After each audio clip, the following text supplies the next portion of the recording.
সরকার মাদক ও দুর্নীতি নিয়ন্ত্রণ করতে পারেনি বলে মন্তব্য করেছেন স্বরাষ্ট্র উপদেষ্টা জাহাঙ্গীর আলম চৌধুরী।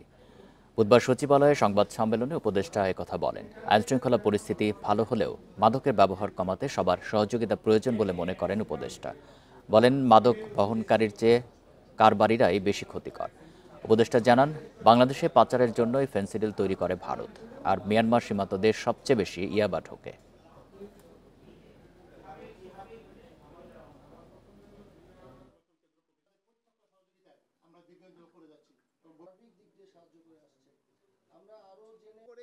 সমস্যার সমাধান করা যাবে না। মাদক যেন বাইরে থেকে ঢুকতে না।